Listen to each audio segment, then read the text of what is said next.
Welcome to Not Another Fucking Podcast. I'm Tom with my co-host Dan, and today we have got the fantastic Brad. So you said it, is it Whymark. Whymark, yeah. We've got Brad Whymark on, and we have got some good questions for him. We are going to be talking about all things bodybuilding. As always, we are all bodybuilding coaches ourselves, and we've got some very top subjects to work through today. So, so Brad, if you want to just give us a very introduction about yourself, how you got into bodybuilding, and then how you got into coaching from there onwards. So how deep down the rabbit hole do we want to go? I mean, we can condense it to 100 words or less, or we could do whatever you want to do, bro. It's up to you. It started off at like a very young age. I was absolutely fascinated with it, but growing up a bit of a degenerate, never really kind of applied myself to it. Broken home, addictions within the household, lost both my parents very young. I was just like a problem child down to the ground. Like I fucking hated any authority, just didn't listen to anyone. And I thought, right, I need an avenue. I need something to just get rid of this shit. And I found the gym. I went to the gym. I was like, right, I'm going to do this. It took me I didn't start training until I was 24. But the moment I went to the gym, I was like, this is that escape. This is that I'm going to get away from this life now. And I'm not going to end up either in fucking prison or dead. And I think I probably trained for like 2 or 3 years. And I was like, this is fucking great. I'm just going to quit my job and become a cleaner and just like leave it 24/7. I was like, I don't care what I do. I just want to be in the gym all the time. And I remember one of the PTs was like, you're pretty good at this. Have you ever thought about doing it as a job? And I was like, no, I thought about being a cleaner or like working on reception, but I didn't know I could be a PT. And he was just like, yeah, just do a course, put yourself through it. And I was just like, okay, cool. So fast forward, did that. And I was like, right, I'm doing this. I'm putting everything I've got into it. Became a PT, built the client base up over probably 3 or 4 years. How many people do you work with now, bud? Sorry? How many people do you work with? Currently on 45 to 50. Like that's cool. That's good number. Yeah, it's a good number. Yeah. I think I've got about 70 myself, and I'm okay with that. Like over 100, 80, 90, 100. It's for me, it starts to become it's difficult at that stage. I think people can do it definitely because we know people. I know lots of people who do, but for me, I think that at that stage, I think it can deter from your own bodybuilding as well, perhaps. It's different people as well. Like different people have different styles of coaching. Like how personalized do you want to be? Like, how do you want to coach? It doesn't mean it's a less effective result, but sometimes you just have a way you like to coach. Like I don't think I coach 50 people, and I don't know if I would be cool coaching more than that. Much more than that anyway, because I don't think I'd enjoy it as much. Yeah, it restricts your time, and also like you said, it restricts your ability to then do your own bodybuilding or your own life on top of it. And it's one thing I've managed to marry quite well together: my own bodybuilding and my coaching at the same time. And I think they feed well into each other. And I could work more, but then for you, Brad, so definitely what I've noticed with you, buddy, is that you are militant with your bodybuilding, right? I've done a seminar where you've come to watch the seminar with Karen and with Martin. I'm not joking here. Brad was the only one who was like literally like look at his like phone or like time, the whole cool time to eat next meal, and he'd stare and just fucking eat it. And everyone else would be like missing it here, missing it.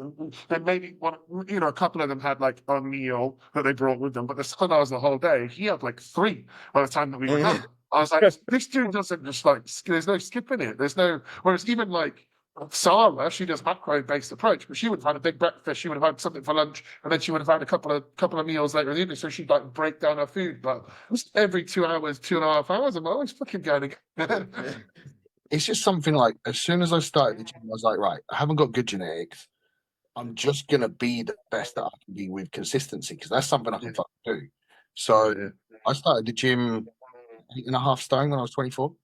And I was like, right, I'm just going to see if I can become close to what I resemble as a bodybuilder. I've just applied everything that I could to it. Off-season prep, it's always the same approach. Yeah. You are militant with it, aren't you? I think I think what I noticed from the last one that you did, Well, because there was one prep where you skinned yourself to ribbons, but you were like, but you lost a lot. You lost was a the lot of rapid weight. I was basically the boy in the spiked pajamas. Like I was on death's door. That was the rapid Yeah. fat loss prep. I You remember you that. were skinned to the bone, right? But you were like, but then have you done another one in between where you kind of like where you Yeah, were not bigger and sort of competed last year. I that think was it. Yeah. age difference was 10 kilos that year. Yeah, Um, 20 pounds. Yeah. I still had to dig down real hard to make that weight cap, which I think hurt the look a little bit more as well. Yeah. So Yeah. this Are year, are you open now? Then you go straight to open. Transitioned. I always thought that your physique resembled more of that. You have some shots which are very nice and very classicy, but you just look more open to me, man. Like, and you're so militant. Like, do you really want to spend a militant like locked in off season where you're like, you get to the end of it and you go, I'm gonna fucking go down again. I'm gonna fucking take all of this shit for no fucking reason. Like, do you know what I mean? So exactly that. Like exactly like you said, I can hit classic shots, but that doesn't make me classic. So I think this year I was just like, right, I'm gonna just reverse out the show, add on as much as I can. I got to about 111 kilos, and the lowest of that last prep was 88, and I was like, right, appetite's dead. I can't eat 7,000 calories anymore. Let's do a bit of a mini cut. And I thought, fuck it, I'm just gonna jump into a show and just prep again. So currently hovering around the 103s quite comfortably. And I definitely don't have like 13 kilos to come off, so I would never be making classic again. Your body fat is always super low in the off season, isn't it? I've noticed because of obviously the militant approach. Every time he goes and does a prep, that kind of reverse post show period, it just seems like he just gains like another 20 pounds without any body fat. It's just- No, but but that's it's mastering that, and because and people underestimate how important it is. And then obviously, like, I'm doing with your clients as well. You're there going, I fucking did it. Like if you do this, you'll do what I've just done, and you'll put on. I'm not saying that for 10 kilo one, but they might put a good chunk on in it, and it really does help. Anyway, back to the bodybuilding sort of stuff. So in terms of coaching, when did you kind of get rolling with things? When did it start really kind of working a little bit more? So PC, I became very busy very quick. I was just in the gym 24/7. But then COVID hit, and I was like, fuck, I've got no gym. I don't know what to do. I'm gonna have to transfer everything online. And as shit as COVID was, it worked out in my favor quite nicely because I basically transitioned all my PT clients to online, and it just transitioned very nicely. And then I think that was around the same time I was prepping for my first show. It got like a little bit pushed back because obviously like shows being cancelled and stuff. I did my first show 21 around the summertime, and then literally as I finished, my first prep client was like, "I want to compete," and I was like, "Cool, I've been there, I've done it, I've walked the walk. Let's do it." So yeah, it kind of snowballed from there, and as the years have grown, it's just developed and got bigger, better standard of clients, more athletes on stage, better results, and I've just done this same thing over and over again with myself as well. Do you kind of think that you've like see someone do that? naturally niche down into the kind of like the female side of bodybuilding? Because you've put on so many good competitors in like the female divisions. Is that was that by choice, or is that just how you've kind of fell into it? I think it just kind of happened. Like my first client was a female, Kerry in bikini, and I think that naturally drew more females in. She done very well in her first season. Yeah, completely. It won Yeah. every season.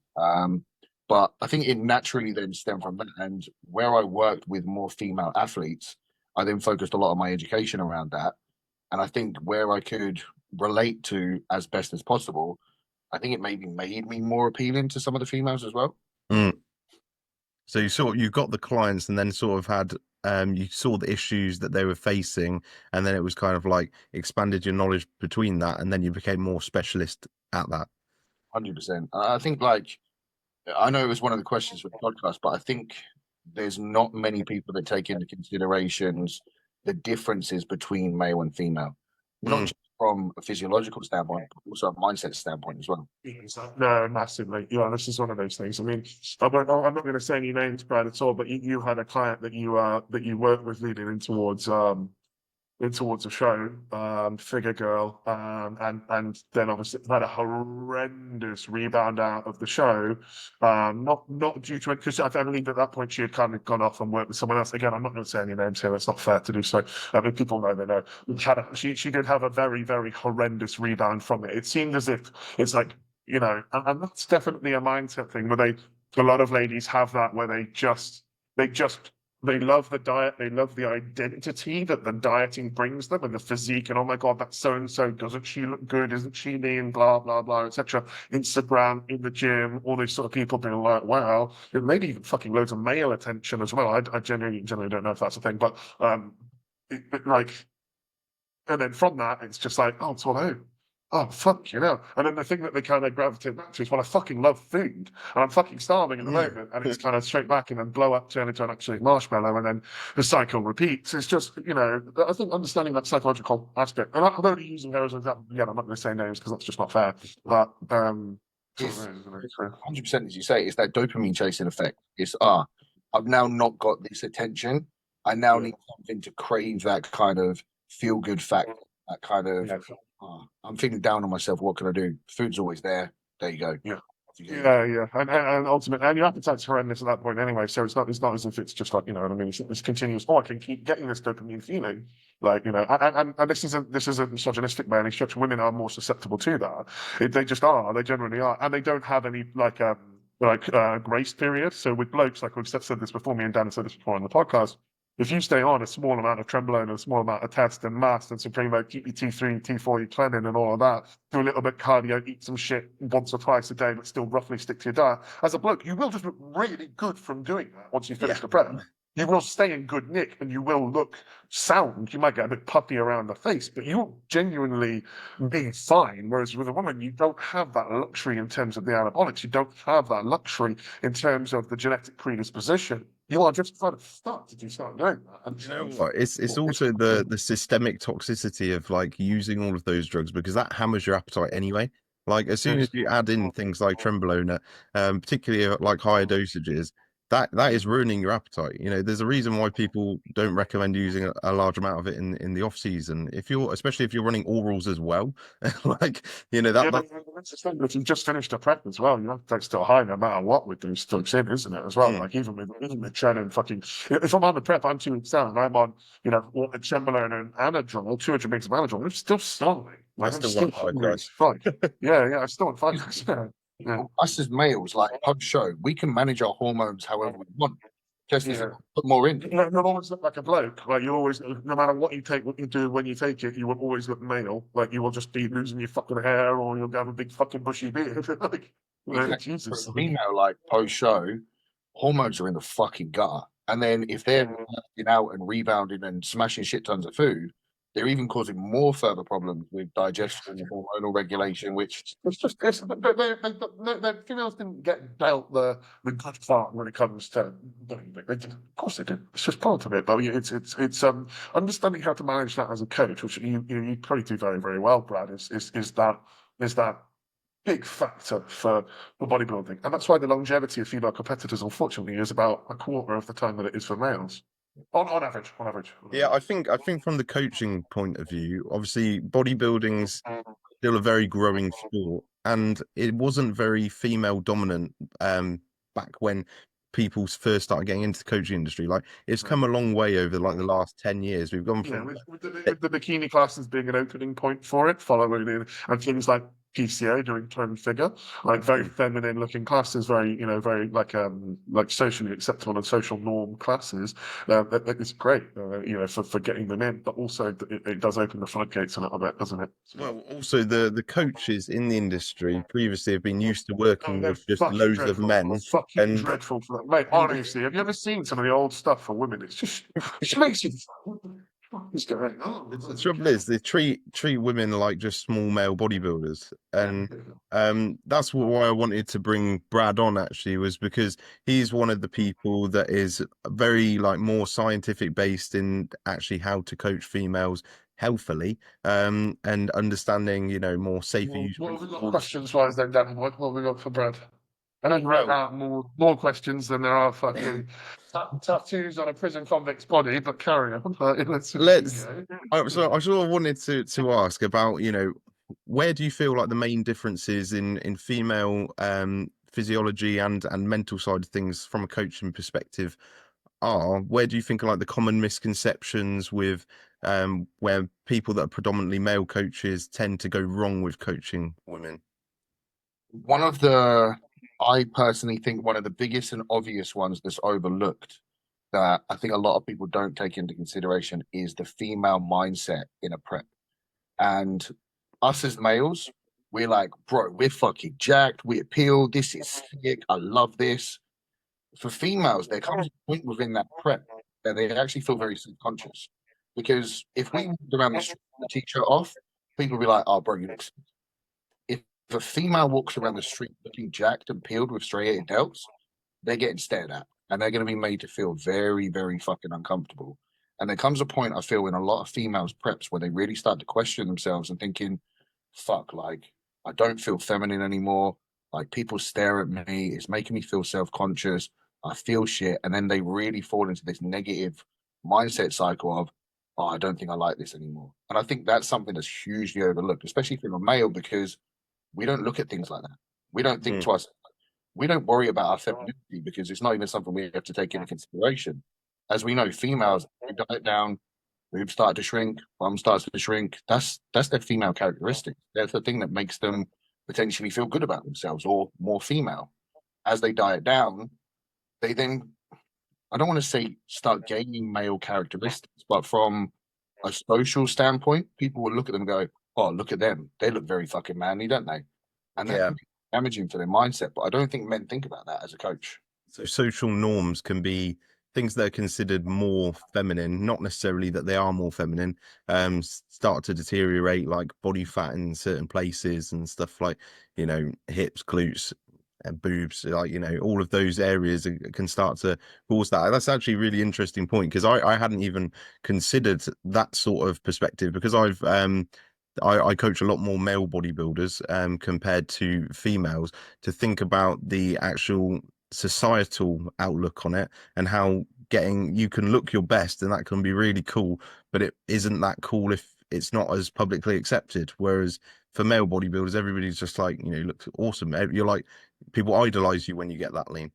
Exactly that. And I think that's something that, from a male coach perspective, I've seen over the years just not even like thought about because we wouldn't because we're not females. We've never experienced that. We typically experience positives when we go outside in shops. It's the bodybuilding community is a very small one. There's not many people that really understand what we do. And No. females, when they're in the gym, they'll have people come up and compliment them and say, "Oh, you're looking really good. When's the show?" But if they're out in town or walking around Tesco's or something, they're probably not getting that same reception. That's an interesting one. What do you think, Tom, in terms of like areas that coaches might neglect when coaching females compared to males, things that are potentially overlooked because they don't necessarily have enough experience in that area? Women, when they a lot of there's very different crowds within the area space in terms of bodybuilding. There is like different versions of people on a prep. Okay, so try and break it down a bit more to kind of sort of you have got some people who will be okay. Let me just absolutely give this everything I've got. Overwork, overcook, overdo it, over push. I want to do more. I want to keep going. I love how lean I'm getting. Let's just keep going with this, which can be detrimental in one way, can't it? Right? There's people who are like that. Women, this is women, men, everyone, right? There's people who just completely oversend it, and they have to be reined back in. And the coaches there are a lot more time to go. Well, no, we're not doing 20,000 steps. Stop. No, we don't need 75 mcg 3. Stop. No, I want you to keep eating the food that you're eating. Yes, we are refeeding. Stop and slow down. Like they're putting back on the reins. There are people who don't quite get how this is usually first time people or younger guys or younger women perhaps. They don't quite get how hard you have to do, and they kind of 90% stick to the diet. They slip up here and there. At the end, they start slipping up more because it gets difficult. They don't really kind of get how hard it is. They kind of fuck around a bit. They're not really enjoying it that much. They're just doing it for the sake of doing it. They think that, oh, we'll do. They get there, they lose, etc. Right? That's one. Then you've got people who are kind of like fully fucking in it for prep. Then an off season, they're like, nah, I'll just try it. And I was definitely like that. That's me as a bodybuilder. I was very much like off season, 60, 70% effort, half-assed it, prep, percent Nothing else matters. Don't even look at me with a fucking apple pie. Don't even fucking like I'm eating white fish and vegetables. I'm fucking, and like all in. Like, you start, you cut all the crap out and you're just on it. And it's like, I think with women, those personality traits are sent to the absolute extremes in any capacity. You don't have just kind of a little bit of one, a little bit of another, whatever. You have then one of those three, or potentially someone who just kind of just does it all perfectly and well, maybe the fourth one, which is rarer. But you can't obviously, as a male, we all see this, right? We all see like Brad, for one of your preps, you were definitely overworking, right? You were overdoing it, right? Right? Would you say that you're more kind of that way inclined? You have to kind of be held back. Yeah, for me, someone needs to go right stuff. Yeah. Because I'll just keep going. Yeah. It says eat less food. I'm like, cool. I won't question it. If I'm flat as Yeah. fuck, I'm like, right. They obviously want me to do it. I won't Yeah. eat. Cool. Yeah. Yeah. No, and you have to be reined back in. I am 50% on the prep, then I'm fasting it in my off season, and that's just how I was always was. Whereas with women, you very much do get that, and they are like absolutely nuts for it for a prep, and then off season they're absolutely nuts for it. And it's like, let's just chill, let's just enjoy bodybuilding a little bit more and kind of relax. And I feel like you have to understand which one of those your client is. You have to really understand their psychologically. You have to understand the little patterns within it, and kind of learn how to manage them as individuals. It's the same with managing blokes, but with women, it's far more. You have to lean into that a lot more. I think when talking about kind of like the extent that sometimes women have to dig to get stage lead, particularly in like the smaller muscularity classes, like your bikini. All the classes where they need to get peeled out of their fucking mind, like figure. It'd be interesting to touch on that because I've seen it as a very common marketing ploy these days, for coaches to be like, I got this girl stage lean and she never went below 2,500 calories or something. And I'd like to touch on, do you think, what is the actual reality of the situation from like a high level coaching perspective? How low do some women have to go? And is that just a marketing scheme? And is that just a case of some individuals are lucky and that they have the higher metabolic rate? And should we be demonizing people for pushing food, to the 1,000 calories or around that as a small athlete? Extremity of the sport, isn't it? It's extremity of it. And as Tom said as well, it depends on the mindset of the athlete. If they're all in 24/7 season, they're going to have a time where they can build those calories up to a much higher set point. They're going to be honest with their sleep, their recovery, their training performance, so that when it comes around to a prep, they probably won't have to dig it down because they're starting their prep at a very good condition. If they're one of those people that's all in a prep, but then fuck it in an off season, there's going to be a lot more to pull off. There's going to be a lot more to clean up. There's going to be a lot more digging to do. So naturally, those calories are going to have to get lower. But as we said, like bodybuilding is not an easy sport. If you've got to get lean, It's an extreme sport in that weird way, isn't it? It's an extreme sport in the sense that that's the way that you have to go about things that you have to do. But it's not like extreme sports like you jumping over a fucking massive Grand Canyon on a motorbike. It's extreme in the sense that you are taking your body to an absolute kind of limit with everything that you can do, and you are purposely. As an athlete in like a Olympic sports, your goal is the proficiency. It's a level of you're trying to get proficient in a craft, and unlike any other sport, if you're a really good, let's say, rugby player, right? And someone goes, "Oh, you got a game on Saturday." You go, "Fuck, I'm for this game." That's not a thing, is it? You don't have that. You just go, "Okay, cool," and they go do it, right? And they just get on with it. And go, "I'll take 2 days off before the match then," and they go, "Yeah, 4 or 5 days off, let's go." Whereas with bodybuilding, you can't do that. No one stays in contest shape their own. No one is pre-primed and ready. Every single time that someone goes on stage, you have to have had preparation phase leading in towards it, which is like no other real sport. So, there's big powerlifting. You could kind of be like, "Oh, I'm going to do an eat at the weekend or something." There's some sports where you can kind of, whatever, just throw yourself into it. But everything else requires like a phase of like priming towards it. Sorry, bodybuilding requires that phase. Nothing else really requires that as much. Which is interesting. It's just weird. I think the psychologically and understanding psychology of your clients of athletes and individuals and focused people as a coach is phenomenally important and phenomenally underrated. Yeah, I think when it comes to like the dieting side of things for females is I think most people are comparing like the wrong type of people when it comes to like the amount of calories people consume. Like you can't compare like a big figure girl in terms of calorie intake to a small bikini girl and say, oh well, I got this girl peeled on 2,000 calories. Well, it's like there's a huge disparity in body weight and Yeah, she's 5'10" and she's wide as a house. yeah. She's absolutely jacked. She's spent an off season building up a food. She's managed it the whole way through. What have you got? A bikini first timer who's done a year of training and got lovely shape, and she's just Yeah, decided that's to like train. stage weight's like 45 If kilos. you, if you say those two things, people go, okay, come down here.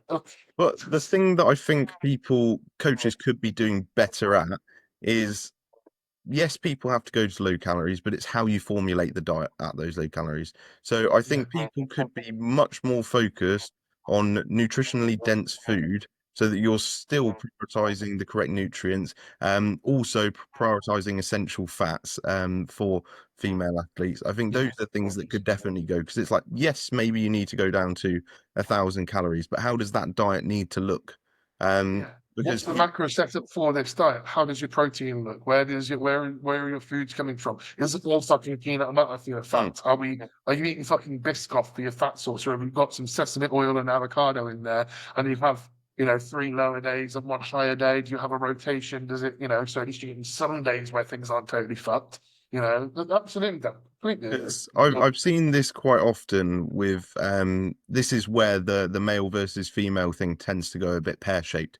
The prioritization of like essential fats and hormonal function in females is so much more important than in males. Like to some degree, like some hormone downregulation in men can improve the look. Like actually reduce testosterone and estrogen levels is going to produce a drier, harder look. When you're in the back end of a show season, that's kind of more important. And I see people they do the kind of carbs. Carbs are the main important thing for training performance, and don't care about fats like they're coaching men, which again isn't right for men either. But the amount you need is a lot less. And I see them do that with females, and they go down to these stupidly low calories, and then they're still prioritizing carbs. And at that point, they're on like no fats. I've seen people that have been put on zero fat diets, and it's like, and then we wonder why they've lost menstrual cycles. We wonder why people are dealing with thyroid issues and stuff coming out of the shows. It's like the food's been too low, but it's also been like no micronutrient focus and the wrong sort of selection of macronutrients, the wrong food sources, and no sort of natural supplementation to kind of Yeah. to support it whilst you're coming down. Things like selenium and iodine and stuff for thyroid function. A good iodine-based supplement is enormously underrated, like a sea kelp extract, like a good quality sea kelp extract is really underrated, I think, sorry, it's usually something I keep in, usually, I think. If not, I need to go on my sheets now to start updating everyone's fucking plan. I'm going right in. I forgot to put this in front. You just reminded me. Do you know what these are Have you ever done that? You ever finished a podcast and gone, oh shit, I forgot to put that in so-and-so's plan. all the time? It's very stimulating for me. It's like kind of reminds me about I spoke to him the other day. Like you mentioned it, Oh no, it's looking at there's someone else. We mentioned something about the coach one that we did, and he mentioned something about it was like Todd Curran, obviously, any liver care supplement managing the regulation of estrogen a little bit better due to like the actual conversion over. And I was like, oh shit, I remember that from ages ago. And I've gone and put it, and I realised it was going to work with someone. I was like, fuck, I forgot to put that in. Quickly update that plan. By the way, I updated this for you. Okay.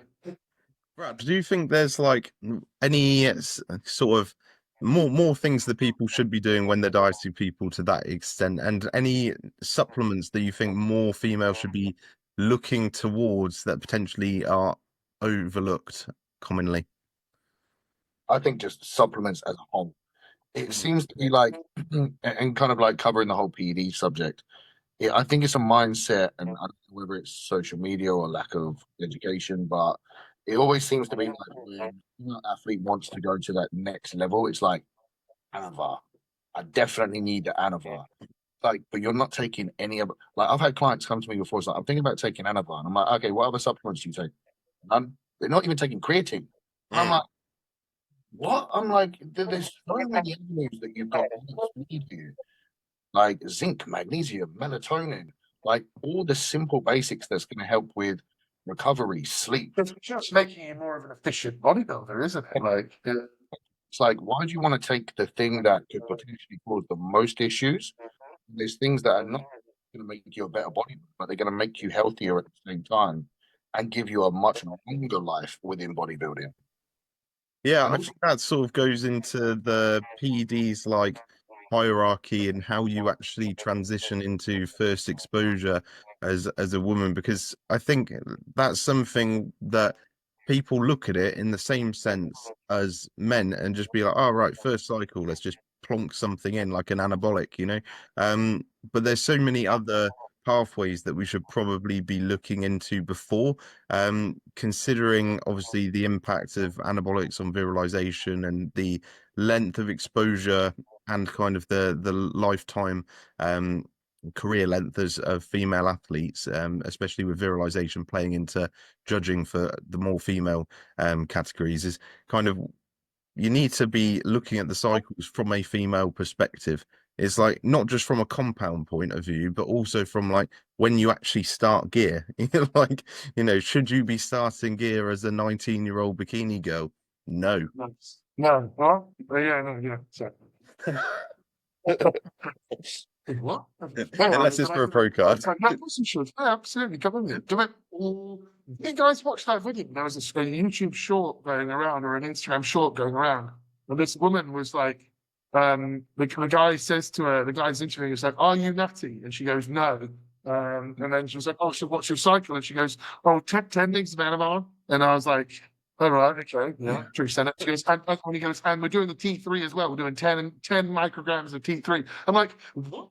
I was like, hang on a fucking minute. And then she goes, and he goes, okay, so how long have you been on that? He's like, nearly a year now. And I'm like, what's wrong with you? I'm like screaming at the thing. I'm like leaving a shit. Just a bit of Anavar replacement therapy, you know. Anavar, the T3. You know, where'd you get a 10 microgram T3 tablet from anyway? I know that's actually wild. The minimum you should ever be doing anyway is 25. Thinking 12.5 would be just like something lower than replacement dosage. Yeah, like you let me artificially down down-regulate my thyroid. 30 mgs of TRT a week. What? Like you do 30 mgs of test a week. Fucking when you mate, you'd be better off just taking nothing. I'm just trying to suppress myself, bro. Do you know what? I didn't like my thyroid working properly. It's too easy for me. I need life to be harder. So, what do we think are kind of like around the topic of age for starting as a female? Because I know this isn't something that really, well, it does get spoken about with men somewhat, and it's more around the ensuring of proper adult development and development of the brain, any impact that that can have on, you know. And I know you get some people talk about kind of that like.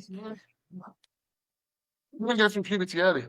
Women start earlier and finish earlier than blokes, and are kind of fully done by a certain, you know, what it varies massively. But you know, I think introduction of anabolics to short periods of time at a younger age, even around 19, and obviously it's not great if you start at that age, but ultimately, like if they've started a puberty at like fucking, you know, 11 or whatever, you know, and by the time they're 19, are they done? Like, is that then like physically fully developed? I mean, psychologically, obviously, things are going to change as time goes on.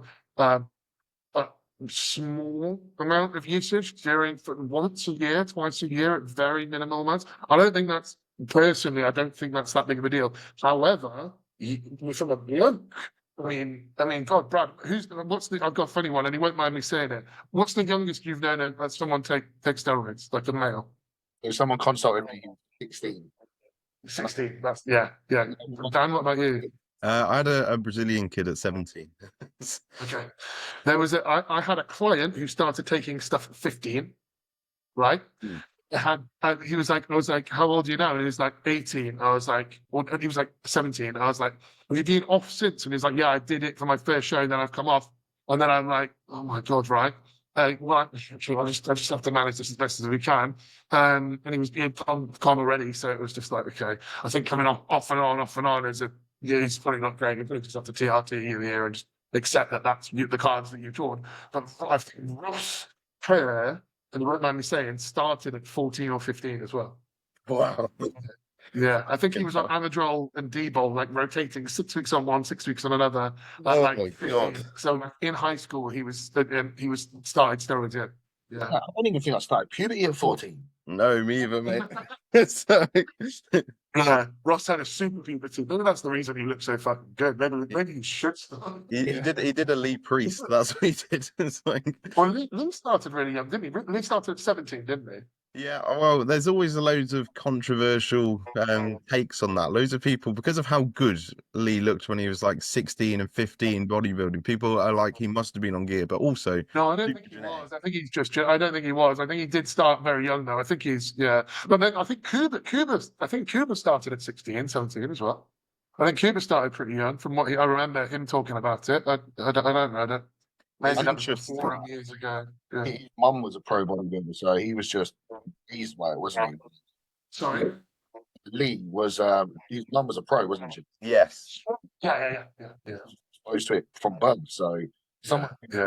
in that they're gonna have not only the genetics but also the exposure. Yeah. Womb genetic potential. I started at 19. What age did you start? I think I started at 19 as well, actually. Yeah.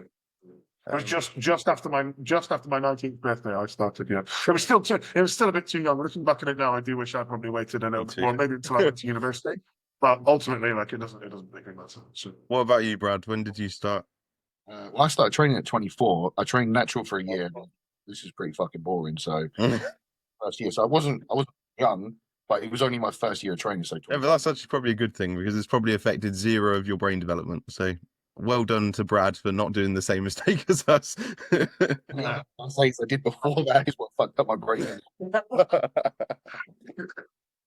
At least you're not combining them now. Well, not routinely, but not combining them. Yeah. You're not like fucking, mixing cocaine and steroids. The old famous WWE wrestling combination. Yeah. Oh God. I think that's one thing we do need to consider though, because if we note that females' bodybuilding careers are a lot shorter and the generalized exposure that they can have to anabolics is obviously plays a part in virilization, it's duration of exposure, not just dosages. Does that not mean that we should think that potentially female athletes should be trying to maximize their natural potential or get at least close to it before jumping on anabolics compared to men, given the fact that, you don't really want to be just progressing at a faster rate within your natural remit on anabolics and reducing your career length?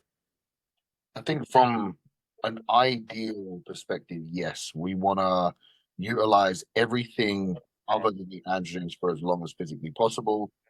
But as we know, like that's the perfect coaching scenario.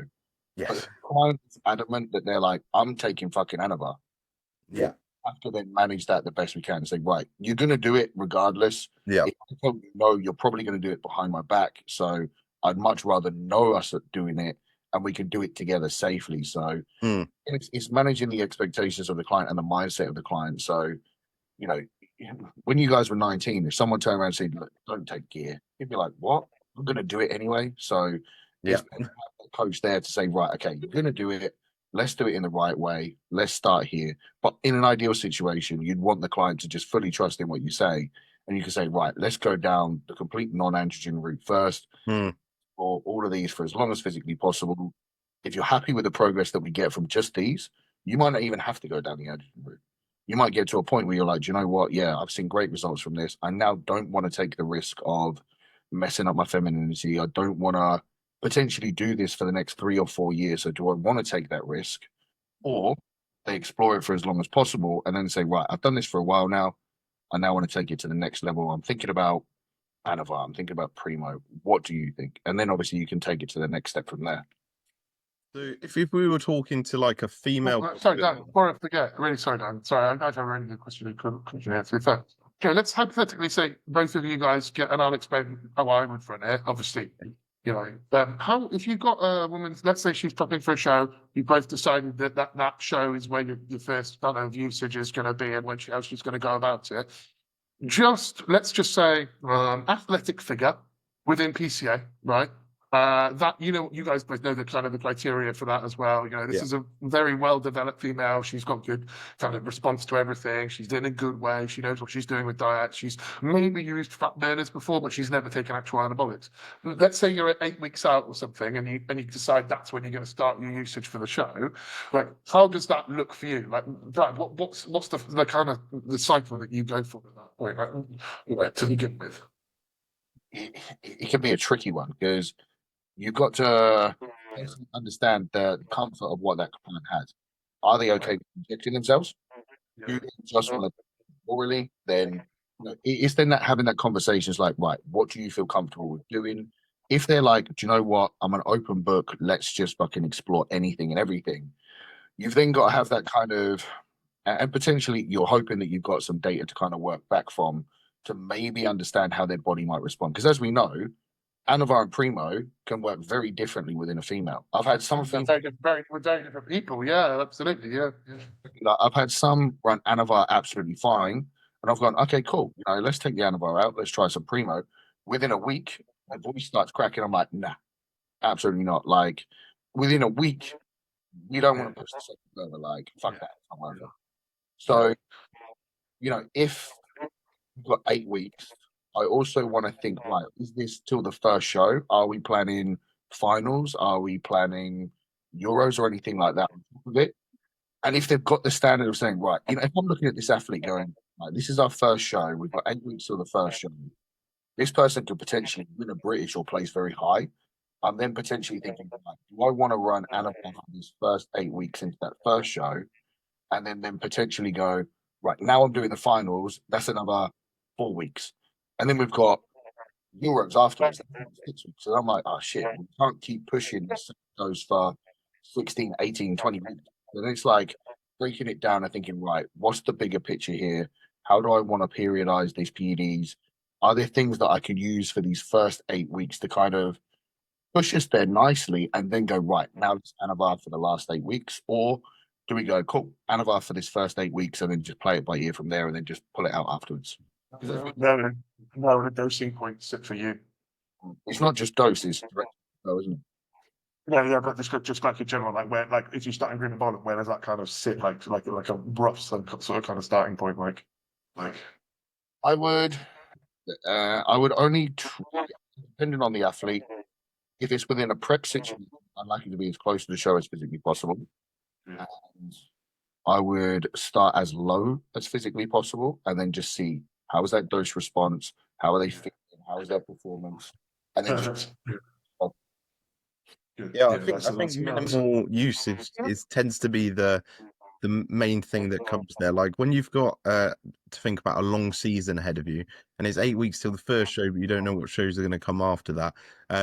Realistically, you might be looking at PD's introduction, but I probably wouldn't be looking at anabolic introduction at all. Anything that's going to be potentially then end up with long durations of exposure, because realistically I want to be limiting exposure to 4 to 6 weeks if if that's possible, and obviously it's going to be compound dependent depending on the person, like Brad said, when it's like their personal tolerance, what they're willing to do, and also the level of risk that they're willing to expose themselves to, because you do have to consider that in the same way with like a male bodybuilder. You have to adjust your cycles based on how much risk they're willing to take to their health. For females, it can be how much risk are they willing to take to their femininity. Do you know what I mean? So that can adjust compound selection, but also dosages and duration, in the same way that you see people jumping on young, and that might not be what I would advise. But again, people do have their own choices and are willing to manage their own risk. But I would like to ideally push things like growth hormone, metformin, clenbuterol, and maybe even depending on like the extent of the condition you're pushing down to, like a testosterone replacement therapy, even within women, just from like a stabilizing, not aiming to be high end of normal, but just maintaining normal off season levels, whilst you're obviously starting to see hormones decrease during prep, might give you that little bit of an edge, going through it without kind of big risk taking. What do you think, Tom? To kind of answer my question, how I would go about it, I'll just kind of lay it out from a very stereotypical kind of like numbers point, I think, is a good way to kind of look at it. So obviously, following a very similar protocol to kind of what you said there, Brad, very much so. I think for my kind of clients, Dan, however, that 4 to 6 weeks isn't going to be enough to kind No. of. It's just not really kind of enough. Like I've got Shelley at the moment. Obviously, she's going for it. I've got Kira, both pros going for the Toronto Pro Show. If you just do 4 weeks of anabolic usage at the back end of it, they're going to lose. They're not going anywhere near the top of those things. There's no preservation of tissue from a certain week out, and things are getting gnarly, and you have to kind of like have that assessment put in there. So Kira has actually started around about, I believe, 11. But 12 weeks out. She actually started 12 weeks out. Shelley, the same. So probably around about 12, maybe even 14. What I actually do is it'll be about 20 to 30 milligrams of primobolan on the first week, then 20 to 30, maybe 30 to 40, depending, then 30 to 40 again, then maybe 40 to 50. And then we'll kind of be like, how are you handling this? Are you getting any side effects or problems? No, cool. And it'll be like, right, do that. Okay, cool. But you know what? We're not really getting problems here. Let's go up to the 75 or 100 marker, and then let's manage that as our baseline that we use going in. Now, obviously, for a fucking girl for athletic figure, that's not what I would do. It'll be that, but scaled right down. So 8-week out, you go 13, then 14, then 15, then 16. Right, 230 milligram shots or something. All right, cool. You're managing this beautifully. Keep the 16 or let's do 18 now or whatever, but let's add in 5 weeks of VAR Monday, Wednesday, Friday. Okay, let's add it in Monday through to Friday. Let's add it in every day. All right, following week, let's go 10 Monday to Friday. Let's go 10 every day. Okay, that's as much as we go to. Let's just see you through on that. And that will be kind of where I do it. So it's that titration, which is obviously just what we know is best these days, and obviously assessing anything that might come up. And if they've got sides and they like, I don't like this, this feels good. I'm like, right, that goes out, try something else, we'll put something else in. I'm like, give that primo to your boyfriend. Just make those adjustments. And it's one of those, I think you have to, when you start coaching pro women, you do have to kind of understand that you're up against Europeans and Americans who just don't give a fuck. They just don't fucking care. And unfortunately, you have to play on their level, on their playing field. Otherwise, you lose, and your clients lose, and then they blame you. And that's bodybuilding, and that's part of it. It's just one of the shit parts of it. But you're there you can be as health conscious and as let's just really look after this, and let's just use the absolute bare minimum. It's like, well, whereas you've got fucking Veronica, whatever the fuck, some random European surname, and she's just cattle syringing her fucking arse every other day. So you have to unfortunately find the middle ground of the evils. I think that is very true. But again, that comes down to have the you guys risk. coached pros yet? Have you coached like an IFBB pro yet? Like woman, like big girl, like a figure or physique or balance or something? I've got a couple of bigger girls that I feel are close to the pro card, but Yeah. No, not yet. No, you haven't eventually done. Both of you pretty well. So, and then when the thing is, you still have to obviously keep your mantra and what you do and how you go about it and your health concerns, all that, and be very kind of responsible with that. But when you go abroad and you go and see these girls backstage, you just go, oh, motherfucker, we really unfortunately do need to flip a switch here. And that's a risk thing, isn't it? We all talk about what level of risk are you willing to take? And as a bodybuilding coach for females, it is one of the most important things, like understanding what their risk they are willing to take, and then you tell them, well, that level of risk requires this level of stuff. Yeah, Right? I think that's really key actually, is the conversations with the individual and remembering, like, as coaches, our goal is to win, right? Understandable.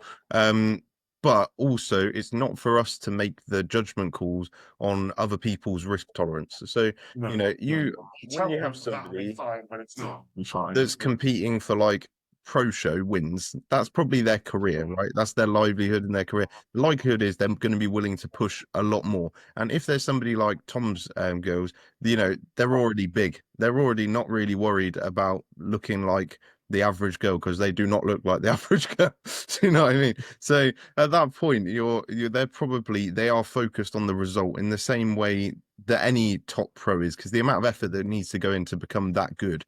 And then the risk tolerance becomes less. They're more focused on the result than the risk. But I suppose you've got to remember the difference between amateur first time is somebody that might dip their toe in the water, regret it, compared to people that have done a lifelong career of bodybuilding and, you know, they ain't going anywhere. So I feel like that's also like skin in the game for the athletes as well. mm, The clients that Tom's got at that upper kind of like echelon, they understand the risks. They've been there for a mm, while. They've stood Very by understanding the risks, didn't they? You know, so exactly. They know the risks and they're aware of it. And they've probably had those deep conversations with themselves of, this is what I want. This is what I'm willing to do. You know, I've had some clients like very high standard bikini girls, and people are like, "Ah, you know, you should move to figure." And I've gone, right, this is where we are in bikini.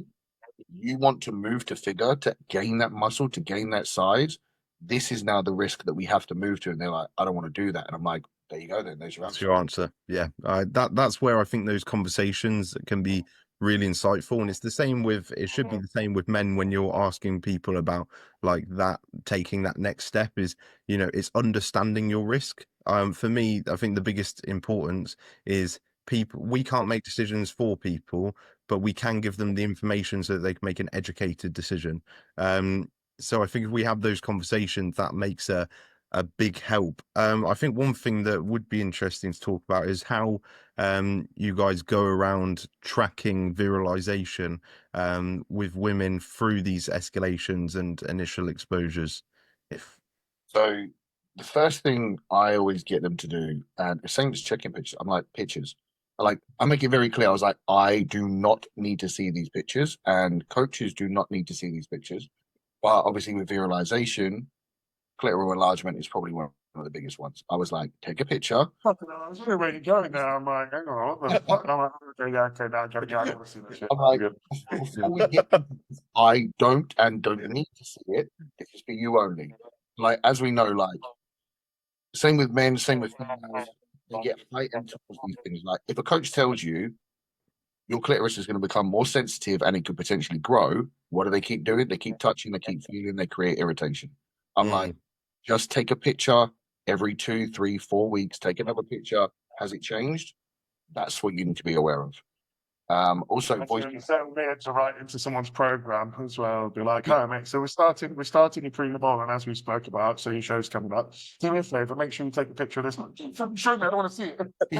there needs to be like a massive censor over that. Fucking disclaimer, yeah.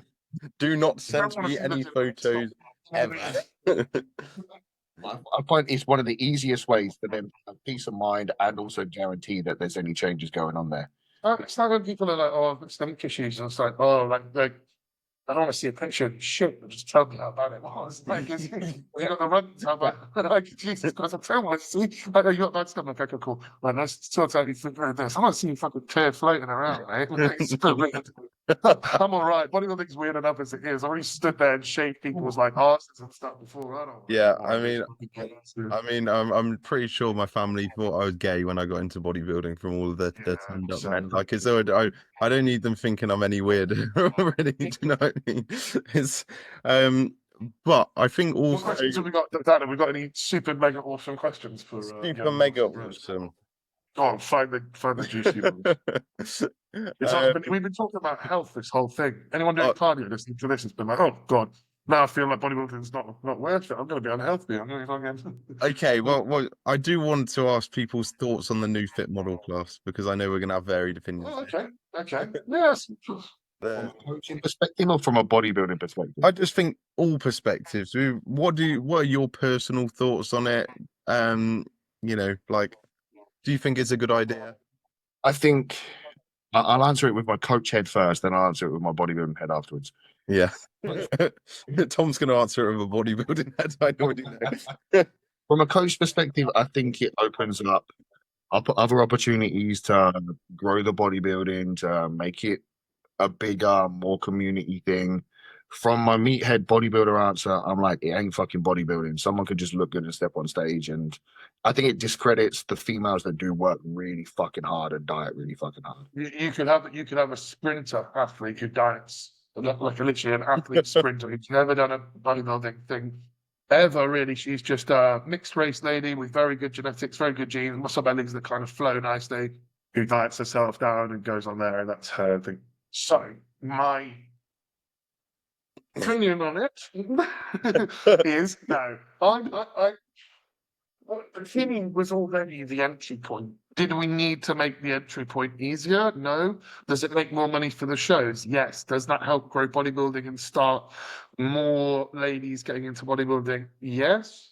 And then are we as a coaching collective within the UK, nowhere else, just the UK, within the UK, are we getting better and better and better as an average of managing ladies who come into the sport and making it an enjoyable experience and time rather than a fucking shit show when they're done? Yes. So does that all kind of work in some sort of weird syncrasy? Yes. I've got no opinion on it. I'm never gonna fucking get a client for football classes. It's just no one looks at. Oh, you coach as Jack Eagles and fucking, and Shanley and fucking all of these. Oh, fucking Dan Talabi. He'll be perfect for football. Oh my Jesus! Like, come on, like fucking, like no. I don't know if you could actually coach somebody that like that body fat. To be honest. I don't know how to make calories go I down. don't know if you know how to get people that not lean. Keeps going back as trend. Like I can't wait it. Like, Well, I do think there is one thing where that has actually led to causing this, and it's the same with men's physique, is they've not stuck to the judging criteria. They've just let it go too far. On the proverbial head there, Daniel. Like, on bikini, just leaner. Say that again, Brad. What did you say, Brad? That was going to be my next caveat to it. Is the fit model now going to become the new bikini? The bikini going to new trained PCA where they're even bigger, even leaner, even harder. And it's just going to develop further again because bodybuilding is the more. So is it this and then develop into something bigger down the line? If you think about it, how many classes are there that you could actually potentially move through? So you could start as a fit model. You could then develop too much and get too big for it and move into bikini. You could then develop your lower body too much and move into wellness. You could then develop your upper body too much and move into figure. Then you could develop everything and move into women's physique. Then you could continue going and become a female bodybuilder. You've got so many classes that you potentially. And that's not including the PCA ones, the like trained bikini and trained and toned figures. And if you add all, you got toned, you're like 15 classes, figure, haven't you? No, you have. But I mean, luckily the figure classes with PCA are very much separate to bikini. But there is room to develop through the classes as time goes on. If you decide that is where you want to go, or you could keep developing and get to a point and go, I'm happy with this one. This is where I want to be for good now. So I don't have a problem with the fit model class. I don't care. It doesn't change anything in my income or livelihood or anything. And it doesn't change anything with me. I'm never going to have a client for that class, or maybe I will, but I rarely will get a client for that class. It's fine by me. Like, that's okay. If they want to do that class, dude, I mean, if it makes shows last longer and stuff like that, like that's a pain in the ass, but that's about the only pain in the ass that I'm going to get from it. So. I do think they need to be a bit harder on criteria though, because adding a new class to all of these things, like Brad said, people all the time, don't they? It will cause more issues in the sense that it will just push that class further up again if they're not hard on their criteria. If you don't reward people that come in bigger and harder because you don't want it to be like that, then people will stop coming in bigger and harder. But if you keep rewarding the people that are biggest and the people that are hardest, then that is what you're going to promote. So it's silly to then create a new criteria and a new category and say, oh, we don't want that anymore. It's like, because you didn't want that in bikini. Bikini wasn't like fit models based on old bikini.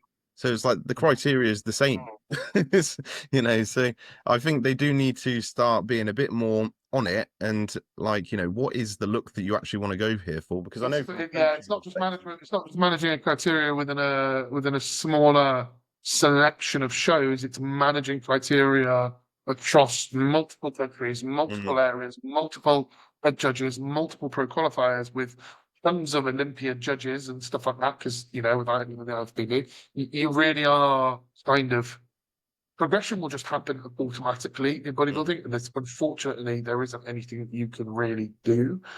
That's just it. But I will say this, that it can be done, because PCA did it on a small scale. So I don't know if you guys remember, so it's probably about 4 years ago, maybe 4 years ago, 5 years ago. So 5 years ago. So I had not Sarah, and Livy, who is one of the gladiators on Gladiators now. She's Yeah, yeah. diamond. So she's one of my clients, and got her ready for the show. We put her on stage, and then she was like the epitome of figure, like the epitome of what they wanted to see. And she like fucking like did not place in her first one. And then they were like, "Oh, she just needs to be in." And I'm like, no, you're pushing the criteria in a weird way. This isn't what the criteria was last year. And then, because the girl who won had like striated delts, lean, whatever. Then they did the Saxon. She did the Saxon. She got lean enough that that kind of more to where they wanted to see it, and that was cool and whatever. And she ticked the box, and she got the invite. We then had a break in the middle of the year. The criteria, just in the middle of the year, basically, Ryan Alexander, the head of PCA, had come along and was like, yeah, this is fun. With people are judging this like way too hard. Like you're looking at detail and going, oh, I like that. Whereas this is not what this class is about. This class is an entry point. This should still always be. And Dan Welberg kind of went and said, judging the next few ones, and I put my foot down with a lot of stuff here, words to that effect, right? That he kind of like shuttle it back to where it needed to be. Finals, it was brought back down to that kind of like slightly softer look, which is what they wanted to see. So it can't be done. If the head of the organisation and one of the head judges kind of steps up and goes, it's like, let's just pull our shit together here because we're just pushing the production of everything way too fast. Like, it's just. You guys think for women's criteria is that there's a lot more change in the judging criteria and a lot more kind of like people don't understand it as much because it changes regularly. Yeah, bikinis a crapshoot. Bikini's so hard to do. All the respect in the world for someone who manages to get like a good athlete a pro card, because it's just fucking difficult. Like you take him to put him in front of one head judge in fucking Romania, and they go, "Oh, way too hard, way too lean. We don't want to see this. We don't want to see that." It's to another one, and she looks at the whole thing, and they go, "Oh, yeah, that's exactly." I see, and you go, "Nothing's fucking changed. We don't do anything with a physique." Like you just stuck her in front of a different head judge. Well, that just means you just have to spend more fucking money traveling, which is it's just shit. Like if you can just literally narrow down the criteria more, so you will get more consistency among the results. So I had that last year. The first stream of shows we did pro qualifiers with one of my clients, and I was like, they announced that they wanted a stuff to look, they wanted less of this, and I was like, right, we've got you bang on to what they want in this criteria. First, we want a leaner. I was like, really? I was like, okay, cool. Let's pull you down a little bit leaner. Second pro qualifier, leaner. I was like, okay, cool. Right, Sweden. We're like, oh, too lean. I was like, fuck's sake. I was make your fucking mind up. It's stuff like that that just makes me think like it's just people say, oh, bodybuilding is not subjective and that it has a criteria and stuff. It's subjective in how it applies the criteria. That's the problem. Is the criteria stays the same, but how people apply it is different. Right, and we're coming up to the hour, aren't we, Jim? I think we are. I think we've done the hour. Lovely. Right, what was our final question for? Oh, okay. The final question, I'm going training. Do you think what are the primary differences in male versus female training? Females train fucking hard. I find that if you give a female a plan, they will follow that. Do the fucking men, they like to feed the ego and do like pump shit. They're like, oh yeah, I got a sick pump today. Like, I think that bikini girls, figure girls, like they have to train differently. No, you have to train fucking hard. You have to get your body to respond.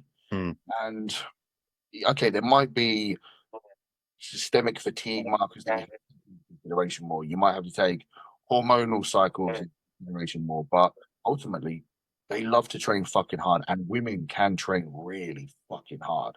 So yeah, and that's what they fucking enjoy at the end of the day. Like, yeah, yep. I think any female that comes from an athletic background as well that gets into it has an innate drive to really push. Like, it really does. Do you think there should be any like volume differences between training? Like I know some people like to think that women can handle more lower body volume than men. I don't. If they've been doing that for a long time, they're naturally going to kind of build that. Like, if their own training before they got into a serious regime was glutes and legs 3 times a week because they wanted glutes and legs 3 times a week, and then you go, we're going to carry on doing that, they're going to go, So, like, yeah. There's studies to support that. Yes, they can, but you've also got to take that individual, their lifestyle, their work capacity. What do they do outside of bodybuilding? Like, can they recover from those sessions day to day? Can they progress still from those sessions? Like, you might find one female can do a shit ton of glutes, like a wellness athlete. They probably just trained glutes when they first went to the gym because that's all they wanted to focus on. So they can handle that volume as they've progressed over the years. But someone who is novice and just getting into training first of all, their volume markers might be completely different. So again, it's not just a male and female; it's also individual females. Yeah, for sure. I'm playing University Blues in the back there, bro. Yeah, man. Oh, nice. Sure. I've got no. I had some as well. I kind of overwore them a bit too much, and I kind of got stuffed up. But no, I did have. I love them. They're definitely some of my favorite pair of shoes. I actually had a pair of them as well that I bought on as a prep impulse purchase once, and then I absolutely just worn them out of shit. That was my probably same. I train in Jordans Just always. I've got a purple pair that Jay's not to know what they are, but my missus got me them for Christmas last year, no, the year before. But I don't wear them. I don't have that. I literally I will wear them on Saturday. Like they're my lucky pair now. Like I don't. Yeah, I think you can't overwear like Jay's like too much. Jordan 1's gym shoe, best gym shoe ever. Problem is when I'm dieting, my feet are too lean, they hurt. And in off season, I'm on too much growth, they don't fit anymore. So they literally just shelf. Do you have the thing with like rings and stuff like they don't fit like when you're Yeah, I've had to swap my ring onto this side. You're usually on this. I don't wear it anymore now because I am divorced, but I did have that problem that my it would like properly like Yeah, I can't wear it on this hand. It was measured for this pinky finger, but it has to go on this one now because it doesn't fit on this. Do you want to know what the worst one for me is? I don't know if you guys will know this because I paint my models and stuff like that, my Warhammer. So I wear like gloves when I'm putting my primer on and stuff like that, and like Sebastian Can primer and using an airbrush and things. And my hands are just like they've got really fat hands, like lumpy, like fat hands. So I don't fit in it properly. So I was like, for fuck's sake, so you're there trying to like rip in 3 pairs of gloves before I just go, fuck it, I will just paint my hands. And then like I end up with like one black fingernail, like that, and I look like some sort of like Shin icon sort of thing. I'm like, what are you doing? It's not the look for you. Yeah. Anyway, right, guys. So I believe that's the end of it. Thank you very much for coming on, Brad. We do appreciate you. Now, where can we find you, bud? Instagram, built by Brad. I've got YouTube, but I haven't recorded anything on there for a long time. I haven't recorded anything for a long time. Just been focusing on like the coaching side of things, but everything. That's a good thing. That's a good thing, isn't it? So, well, thank you very much for coming on, buddy. We appreciate it massively. Obviously, thank you, Dan, Mr. Co-host, with all the good questions. Question man, Dan. Always got too many questions. Too many questions, which we'll save for another episode. It's someone else. Yeah. But yeah, thank you very much, and we'll see you guys soon.